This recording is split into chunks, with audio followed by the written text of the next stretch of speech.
Moi c'est Paul, j'ai 27 ans, je suis en master en direction artistique à l'UGP. Est-ce que tu peux te présenter en nous parlant un petit peu de ton parcours? Depuis tout petit en fait j'aimais bien dessiner. En gros j'ai eu un attrait pour le dessin vraiment à partir de mes 6-7 ans et je me souviens en fait que je dessinais sur plein de pages comme ça, je inventais des histoires. Donc il y avait ce côté un peu narratif que j'aimais bien. Et après du coup mon bac, à ce moment-là je savais pas trop, enfin bon, au moment du bac du coup je savais pas trop ce que je voulais faire. Avec l'aide de mes parents et même de mes profs, elle m'a aidé du coup à m'orienter plus vers du coup le dessin, la BD, parce qu'elle voyait que je dessinais pas mal, que j'aimais bien quoi.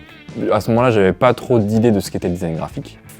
Fin cette année-là, j'ai quand même vu que le design graphique, ça allait être plus intéressant, parce qu'il y avait encore plus de supports différents. C'était moins seulement sur du papier, il y avait aussi du web, tu vois, de l'animation. On commençait déjà à avoir des choses d'animation sur les réseaux à ce moment-là, des animations du motion 2D, 3D quoi. Et puis c'est toujours aussi ce que j'ai un peu en tête, c'est faire quelque chose qui a un sens pour, pas seulement que pour moi, mais aussi pour les autres, donc pour la société derrière, enfin pour les gens en règle générale quoi. Donc franchement c'est toujours ce que j'avais en tête aussi ce côté-là, tu vois. En rentrant en France, j'ai voulu vraiment me remettre dans le design graphique et retrouver quelque chose dedans. Donc recherche, et puis en recherchant du coup je vois qu'il y a une formation, qui est proposée par le GP, donc en alternance. Donc, je suis intrigué, je regarde le site de l'EGP, je vois que c'est super bien fait. Puis je connaissais déjà l'EGP parce que quand j'étais à Nantes à ce moment-là, avant, pendant mes études, j'avais des échos, le GP. J'avais une amie en fait qui était étudiante ici. Donc on avait des discussions, des échanges là-dessus sur les deux écoles qui étaient assez intéressantes et je me disais déjà quand même que le cursus devait être assez intéressant dans tout ce qu'elle me disait. Je vais dire une bêtise, mais mine de rien, t'as fait plein de choses, t'as vu plein d'écoles, t'as fait pas mal d'études. Ouais. Et toi, ça te chauffait de reprendre des études, tu t'es pas dit... En fait, ce qui était intéressant là, c'est que la formation était en alternance. Donc je me disais, je vais pas faire que des études. Il y avait aussi l'idée que je vais pouvoir quand même travailler derrière et puis gagner aussi un peu. J'étais pas venu aux portes ouvertes à ce moment-là. Par contre, j'étais venu les voir directement ici. J'étais quand même un peu curieux quoi. Donc je suis venu un peu voir les locaux. Ouais, j'ai vu il y a une personne qui m'a un peu expliqué tout ça. Donc vraiment, ça m'a encore plus donné l'envie de venir en fait, même de m'inscrire. Et voilà, après tout s'est fait comme ça. Je me suis inscrit. Et puis derrière, j'ai trouvé l'alternance juste après. Ça a été vraiment. Il y a des fois, on se dit que tout est lent, même dans la recherche de travail. Mais des fois, il suffit d'un moment en fait où tout s'enchaîne. Mine de rien, là, t'es plus tellement, t'es encore dans le design graphique, mais t'es dans la direction artistique. Oui. Ça t'intéressait le côté direction artistique pour En fait, voilà, ce qui m'intéressait avec cette formation-là, c'est de me dire aussi que j'allais avoir un bac plus 5.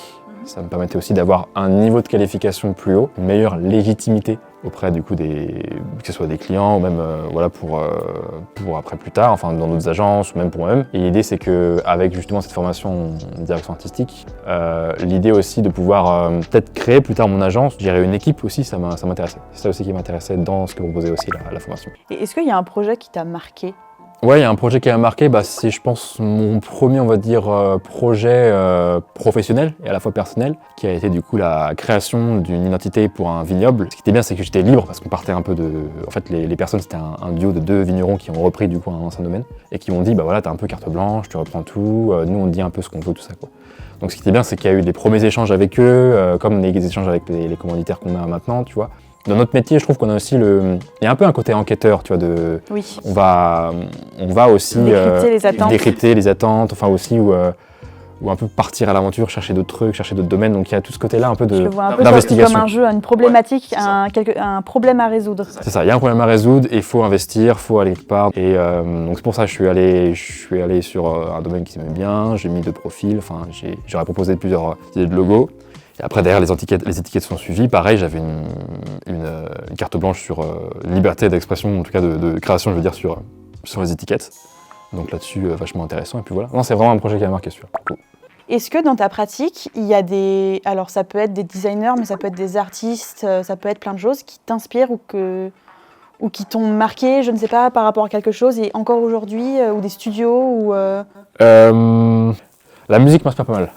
J'ai beaucoup dans mes créas, je trouve que la façon dont je vais placer ou structurer mes éléments ou ma couleur, ou des couleurs ou différentes choses, en tout cas des iconographies ou choses comme ça. La musique m'inspire, je trouve qu'il y a la mélodie, j'ai toujours... Il y a des rythmiques, je trouve, qui reviennent beaucoup en design graphique aussi. Et qui peuvent, par exemple, des artistes qui ont justement fait ce pont, ce lien entre la musique et l'image. Il y a un artiste qui s'appelle Red Miles, qui est un artiste américain qui a fait... si vous voulez regarder les pochettes d'albums de Blue Note, donc il a travaillé pour eux et il a fait différentes pochettes d'albums pour différents artistes de jazz. Et donc l'idée c'est de mettre en avant soit l'artiste, soit la sonorité qu'il développe dans ses musiques et donc de transposer ça donc avec un visuel, avec une grille ou des structures différentes, mais que la typographie. Ce qui est intéressant c'est qu'il y avait très peu d'images et beaucoup de typographie. Et je trouve que exprimer ça seulement par des caractères, c'est très intéressant aussi. C'est un artiste qui me tient à cœur et sinon en termes de studio, aujourd'hui je dirais qu'il y a le studio Elmo qui est sur Paris. Donc super intéressant, qui eux aussi ont une approche avec la musique très intéressante et qui au final ont travaillé avec des festivals de jazz aussi ou pas mal de festivals de musique et leur approche avec la couleur, avec le placement de la couleur ou des éléments et de la sonorité de la musique, c'est vachement chouette. Donc moi j'adore ça. Il y a quelque chose que tu apprécies particulièrement à l'EGP? Je dirais que l'ambiance ici, elle est vraiment, elle amène vraiment à ce que chacun s'exprime. Tout le monde s'exprime et chacun échange. Il y a de l'échange, il y a du partage et c'est vraiment des choses qui sont mises en valeur que je trouve ici et qui se voient. Et que du coup ça se ressent, chacun, voilà, il n'y a pas de jugement en fait derrière, il n'y a pas de, enfin c'est chacun un peu exprime un peu s'exprime à sa manière de sa créativité et ça fait du coup différentes affiches qui sont différentes. Là par exemple dans le couloir on a différentes affiches, tu vois, de différents styles différents et c'est trop bien quoi. Au niveau des intervenants je trouve qu'on est vraiment bien supporté je trouve aussi. Enfin, on a beaucoup d'aide, beaucoup de retours aussi de leur part, si on a un doute on n'hésite pas à leur écrire, en tout cas on a du retour, donc ouais, un vrai support aussi, vraiment, tout le monde est bienveillant, c'est de la bienveillance tout simplement. Est-ce que tu aurais un petit mot de la fin? Toujours prendre du recul sur les choses, relativiser je trouve, parce que je trouve qu'on est dans un monde où on va, ça fait trop la phrase genre on est un peu comme ça, on exagère trop souvent les choses ou sur des cas qui sont pas forcément, enfin je prends ça en règle générale, ou même dans notre cas je trouve, des fois on se précipite trop sur les choses, on va trop se cibler sur quelque chose, et je dirais que l'idée c'est toujours avoir beaucoup de recul, garder justement un peu de cette distance et garder cette distance avec cette objectivité, ouais ça. Ouais. Et pour au moins du coup c'est un bienfait parce que du coup après derrière ça permet de choisir un peu les bonnes idées, les bonnes choses et que du coup on puisse se poser et voilà. Posez-vous, restez chill, voilà.